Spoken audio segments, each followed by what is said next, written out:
मंच नाटक केवल कलाकार जन्म देउथिबा एक एंतुड़ीशाल नुहे बरम सेमानंक चाटशाली मध्य हेले समय चक्र रे पेशी होई राज्य रे थिबा एही चाटशाली गुड़िक निज परिचय हजाइछंती। एथि मध्यरु अनेक विलुप्त होई जाइथिबा बेले आउ किछि तिष्टि रहिबा पई करूछंती संघर्ष। एभली एक घड़ीसंधि मुहूर्त रे एही चाटशालीर पुनरुद्धार करबा सह दर्शक मानंकु भिन्न स्वादर नाटक भेटी देबा पई उद्यम आरंभ करिसंती कटक सहरर भेटरान कलाकार। फलस्वरूप बहु वर्ष परे पुणी थरे चलचंचल होई उठिछि 50 दशक रे प्रतिष्ठा होइथिबा कटकर जनता रंगमंच। एक लंबा समयर नीरवता को भांगिछि नाटकर चाटशाली भाबे परिचित कटकर जनता रंगमंच। जराजीर्ण अवस्था थिबा एही रंगमंच रे दीर्घ वर्ष परे कलाकारंक गहली और संलापर गलरब शुणिबाकु मिलिछि। आगामी 30 तारिखरु 3 दिन धरी एहिठारे मंचस्थ हेबाकु थिबा नाटक चैतु पाई कलाकार माने रिहर्सल आरंभ करिसंती।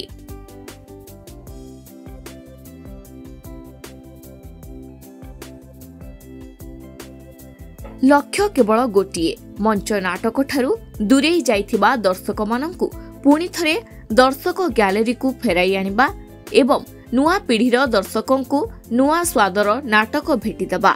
सेथिपाई अंटा भिड़िछंती ओडिया मंच तथा सिने जगतर भेटरान कलाकार।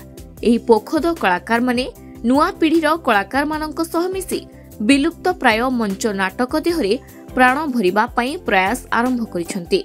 तेबे दर्शकंक रुचि को दृष्टि रे रखी अति उच्च स्तरर नाटक प्रस्तुत करा जाउथिबा कहिछंती अनुष्ठानर सदस्य।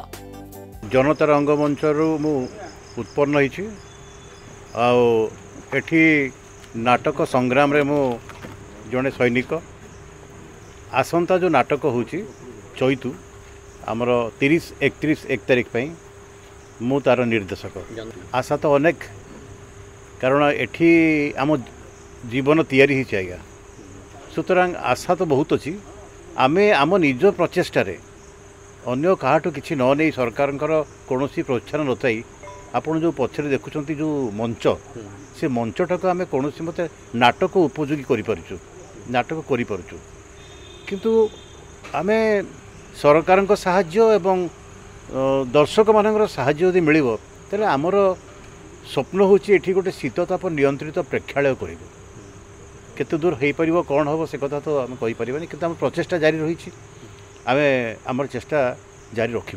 जदि भल मंचटीए थी आर्टिस्ट मैंने आसी भल रिहर्सल करेंगे पछक जदि प्रोत्साहन रहा आर्टिस्ट मैंने सब सुविधा सुजोग पाइबे भल ड्रामाटे हम आ लोक मैंने आसी देखिए मनोरंजन तांकर हम। मोर एक्सपीरियंस रु कहबी आम जितेबले नाटक करूँ से समय कहानी अन्य जिनस अन्य प्रकार थिला। वर्तमान लोक मैंने अन्य प्रकार स्वाद आसला जहाँ आपण निजे कहते तेरे से ही भली स्वादर नाटक आम करने को आरंभ करूँ।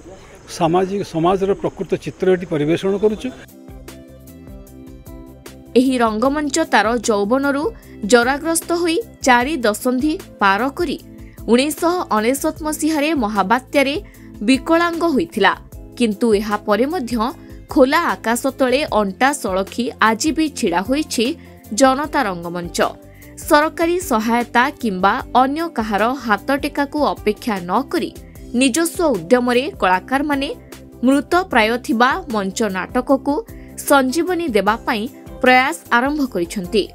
90 दशकर एही कलाकार निर्माण कारखाना उपरे केबे सरकार नजर देउछंती ताकू ही अपेक्षा। अल्परे कहबी जे ए जो कटक सहर जो संस्कृति माने सांस्कृतिक परिवेशटा थिला से परिवेशटा वर्तमान बहुत कमी जाइछि। आपण माने जानती मंच होउछि कलाकार मानकर चाटशाली। एउठू विगत रे अनेक कलाकार भारी ओडिया चलचित्र जगत को समृद्ध करिसंती आउ से माने समृद्ध करिसंती बोली आज ओडिया चलचित्र जो स्टेज रे आमे छिड़ा है कि गर्व रे कहि पारछु हां आमे भी चलचित्र तैयारी करि पारु। नाटकर मान को निश्चय वृद्धि करिवो। आपण गोटे 1 घंटा 20 मिनिट नाटक मात्र आसंता 30 31 आउ जून 1 तारिख रे हबो।